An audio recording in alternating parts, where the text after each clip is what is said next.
Eh bien salut tout le monde, c'est Malheureuse. Alors, vous allez être étonné de la qualité de la vidéo, certainement.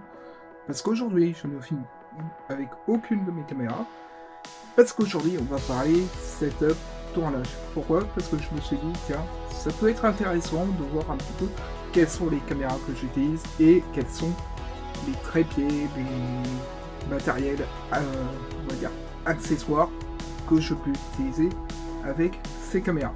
Donc, ce que je vous propose, c'est qu'on passe de l'autre côté de la caméra et on va voir tout ça. Bon, comme vous le savez, j'ai 4 caméras. 4 caméras qui sont plus ou moins grosses, plus ou moins petites. Celle que vous voyez la plupart du temps utilisée, c'est la Canon 750D, c'est celle avec laquelle je filme le plus. Elle est montée sur GorillaPod. GorillaPod que je trouve pratique parce que on peut l'accrocher un petit peu partout, à droite à gauche. Elle est montée avec un objectif 18-55, mais des fois j'utilise cet objectif plein format pour des prises un petit peu plus focus, comme pour les stop motion, ce genre de choses. Elle est montée également avec le micro RAW pour une meilleure qualité audio. Donc c'est la caméra principale que j'utilise, que ce soit pour tout, que ce soit pour les tournages pro, que ce soit pour la chaîne YouTube également. C'est la caméra principale avec laquelle je fais. Je trouve qu'au niveau qualité image, qualité photo, c'est ce qui rend top. Si vous vous rappelez, pour en 2000 et quelques... Alors c'était en 2020. Non, pas 2020, je vous dis une bêtise. 2023. En 2023, j'avais fait l'expo photo avec Déconfier Action. Et donc, du coup, le projet Phoenix, et donc, du coup, c'était avec cette caméra que j'avais pris toutes les photos autour de Champigny. Alors, la deuxième caméra, c'est une caméra que j'ai récupérée lors d'un déménagement de chez un collègue. Donc, c'est la Sony XR DHX 300, je vous dis une bêtise, qui est montée sur un petit trépied que mon père m'avait passé également. Alors ce trépied est bien, mais on va dire c'est plus pour le studio qu'il est plus quali. Mais sinon il est très bien pour le studio, il est à la bonne hauteur. Puisqu'en général je me mets souvent de ce point de vue là pour filmer avec n'importe quelle caméra. Donc du coup c'est à la très bonne hauteur. L'inconvénient de chez Sony, c'est comme vous le savez, il n'y a pas d'écran retour, contrairement à Canon, même si avec les derniers Sony, il y a l'écran retour. Il fait 2080p au niveau de la caméra. Et ce qu'il y a de bien, c'est... Enfin, les photos sont vraiment correctes. Elles sont aussi bien que la Canon. Et donc des fois, quand je veux faire double prise, je prends la Sony DHX 300. Mais parce que avant la Sony DHX, enfin la DHX, j'avais celle-là, la Sony XR100, que je commence à reprendre en main, puisque j'ai racheté ce petit trépied qui est vraiment bien, qui est pratique parce qu'il se rentre dans la poche, tout comme la Sony. Et ça, c'est vraiment top pour les événements. Pourquoi? Parce que des fois, j'ai pas le temps de sortir la Canon ou j'ai pas envie d'être, on va dire, spot. Je sors directement la Sony. Et des fois, j'ai pas envie de m'encombrer avec tout un sac à dos, avec la Canon, le trépied, enfin, que ce soit le GorillaPod ou que ce soit le grand trépied, parce que oui, j'ai plusieurs trépieds autres que ces trois-là. Et donc, du coup, j'embarque souvent maintenant la Sony DHX 300. Enfin, dernière caméra que j'utilise très peu au final, mais que j'utilise tout de même, c'est la GoPro Hero 7 Black Edition. Alors pourquoi je l'utilise très peu? Parce que la durée des batteries est très limitée, ça dure à peine 10, 15, 20 minutes en fonction de la qualité de l'image que je veux rendre.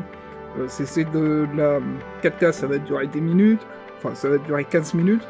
Et si c'est de la 1080p, ça va durer 20 minutes. Donc c'est très rare que je prends la GoPro Hero 7 Black. Mais ce que j'apprécie, c'est surtout d'avoir le stabilisateur 3 axes avec et qu'on peut l'accrocher un petit peu n'importe où, que ce soit au vélo, que ce soit dans des autres spots. Et ça, c'est vraiment très pratique. Donc, je me suis dit qu'il était vraiment bien que je vous fasse un petit focus sur les 4 caméras que j'utilise. Parce que c'est vrai qu'on voit pas toujours mes caméras, on va dire, en pleine action. Alors, aussi, petite parenthèse, des fois je me sers aussi de la Sony DHX DS. J'ai toujours du mal avec celle-là, vu que ça fait un moment. Mais la DHX 300, je l'utilise de temps en temps. Et comment dire, c'est pour me servir de doublure, si on peut dire, par rapport à la Canon. Alors pourquoi je dis doublure? Tout simplement parce que vu que la Canon va être prise en caméra principale pour les tournages, que ce soit pour faire les interviews, que ce soit pour faire autre, je veux avoir toujours un angle de vue secondaire, et donc j'utilise toujours la DHX 300 pour faire le doublon à ce niveau-là. Jamais la Sony XR100, mais toujours la DHX 300. Donc du coup voilà, c'est les 2 caméras que j'utilise le plus. La Sony XR100 que j'utilise récemment, maintenant que j'ai le petit trépied qui se glisse dans la poche, et ça c'est très pratique.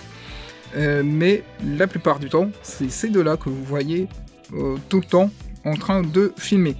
Donc du coup voilà, donc je me suis dit que c'était pas mal de vous faire cette petite vidéo. Donc je vous remontre un petit peu. Donc du coup voilà. Allez, on repasse face caméra et on va clôturer la vidéo. Et bien tout le monde, donc comme vous l'aurez compris, l'épisode d'aujourd'hui était dédié aux différentes caméras que j'utilise. Alors c'est vrai, j'aurais pu parler de téléphone, c'est le Xiaomi Redmi Note 11 Pro que j'utilise. Donc du coup, j'aurais pu en parler, mais c'est pas l'une des caméras que j'utilise principalement. Celle que j'utilise, c'est vraiment celle que vous avez vue lors de la vidéo. Et du coup voilà. En tout cas, j'espère que cette vidéo vous aura plu. Je me suis dit qu'il était peut-être temps de la faire. Bon après, j'ai quelques caméras, si on peut voir par là, tac tac tac, juste là. Mais ces caméras-là sont HS. Mais allez, je vous mets un petit bonus avec ces petites caméras tout de même à ce niveau-là. Petit bonus avec les 2 caméras, donc la Samsung et la JVC, qui sont les 2 premières caméras que j'avais utilisées pour les vidéos vlogs, notamment la vlog Paris Games Week avec la JVC, et la Samsung c'était bien avant, c'était sur les premières vidéos de la chaîne mais qui ont été supprimées. On a un petit appareil argentique pareil que j'ai récupéré, et un petit Olympus également que j'avais récupéré sur pas au déménagement mais en achat. Donc du coup voilà, il fonctionne également. Allez, on se retrouve face caméra pour finir la vidéo. Donc voilà un petit peu les caméras que j'utilise. Vous avez pu voir aussi les caméras que j'avais utilisées à l'époque.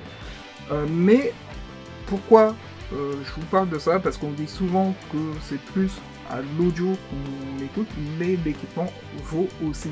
Et justement pour faire les vidéos, bah, j'ai testé différents types de caméras, différents types de trépieds, différents types de stabilisateurs, ce genre de choses. Même encore là actuellement, je suis en train de tester. Alors je pose le bras parce que c'est un peu compliqué, enfin, ça fait lourd au fur et à mesure. Mais du coup voilà, et je pense que, on va dire, j'ai trouvé le bon équilibre maintenant au niveau des vidéos, enfin au niveau de l'équipement qui me correspond, à savoir la Sony XR100 pour les vidéos captées à l'extérieur pour faire des timelapses, ce genre de choses. Bon, la Canon aussi, elle sert pour ces vidéos-là, mais si j'ai pas envie de me trimballer avec la Canon, ça va plus être avec la Sony que je vais me trimballer avec. En tout cas, j'espère que la vidéo vous aura plu. Si c'est le cas, n'hésitez pas à mettre un petit pouce bleu, à vous abonner, et on se dit à vendredi prochain où on parlera setup de tournage, enfin setup de montage, setup de live, etc. Et sur ce, je vous dis à vendredi.